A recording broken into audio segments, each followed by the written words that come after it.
Şimdi tabii ki Amerika'da başkanlık değiştiğinde politika değişmiyor. Trump'ın hızlı bir giriş yaptığını düşünüyorum.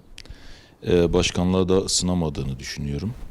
Fakat Trump seçim dönemindeki vaatlerini yerine getirmiş olmak gibi bir yükümlülükle kendini görevli addediyor.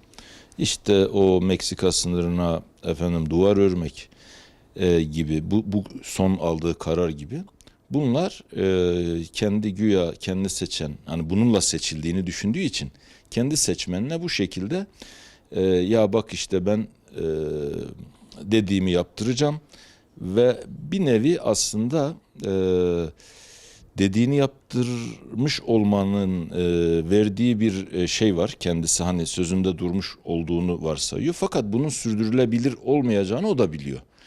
Bir nevi hem kendisine oy veren kitlenin kitleye hoş görünüyor veya sözünde durmuş oluyor.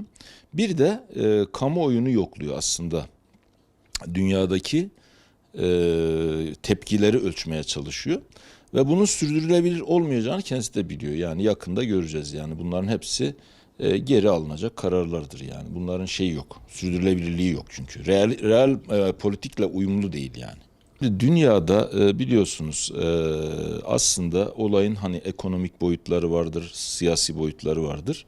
Şimdi biliyorsunuz İslam dünyası şu an müthiş bir hercümerç içerisinde. Bu hercümercin sebebi aslında İslam dünyası kendi geçmişini arıyor ve geçmişine dönüyor. Bu dışarıdan baktığında çok kaotik bir durum olarak görülse bile aslında bir kozmos arayışı, yani bir düzen arayışıdır aslında. Şimdi İslam dünyası düzen arayışına girdiği müddetçe Batı dünyası kendi istikrarını, Orta Doğu'daki istikrarsızlığa borçlu olduğu için Batı dünyası kendi istikrarsızlığı gün yüzüne çıkıyor. Kendi içinde tartışmaya başlıyorlar. Dolayısıyla mesela bugün Avrupa Birliği dağılma sürecine girmiş vaziyette. Şimdi dolayısıyla İslam dünyasındaki kaosu daha bir derinleştirmeye çalışıyorlardı. Fakat bu son hamlelerle, Türkiye'nin özellikle son hamlesiyle İran ve Rusya ile birlikte bu hamle akım kaldı. Şimdi ne yapmaya çalışıyor? Yani ne yapmak istediklerini ben çok bildiğini de düşünmüyorum. Yani çok planlı programlı hareket ettiğini düşünmüyorum Trump'un yani. Trump'ın. Şimdi dolayısıyla burada anlık bir sanki bir ne var? Sanki şey var yani ne yaptığını bilememe hani bir panik havası var Batı'da. Bir panik havası var. Çünkü bugün Avrupa bile Orta Doğu'ya ilişkin aldıkları kararların hepsi rasyonaliteye dayanmıyor. Biz buradan ekonomisi çökmüş bir ülkenin, ekonomisi çökmüş bir Avrupa'nın çok da ahlaki davranacağını beklememiz çok zordur yani. Neden? Çünkü zaten materyalist pozitivist temellere dayalı bir şey var. Ekonomi iyi olduğu müddetçe herkes çok iyi yani. Demokrasi güzel, herkesin herkese saygısı var. Ama açlık başlayınca belli oluyor. Şimdi İngiltere biliyorsunuz Avrupa Birliği'nden ayrılma kararı aldı.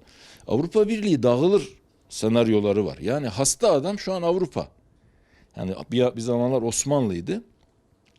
Yani benim düşünmek istemediğim şey Avrupa'daki bir iç savaş. Çünkü oradaki savaş fillerin savaşına dönüşür. Yani bizim gibi olmaz yani.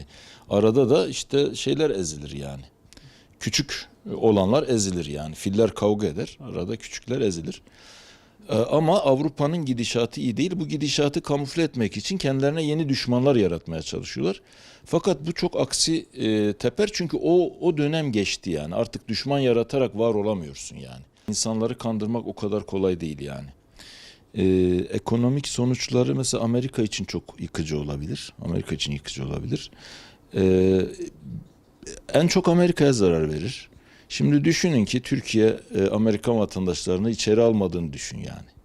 Veya işte onların ticari bu zaten sürdürülebilir bir şey değil. Yani bu bence millet buna deli saçması diye bakıyor. Bakın dikkat edin Kanada'da bir olay oldu. Bazıları bunu Trump'ın dan alınan cesarete bağladı.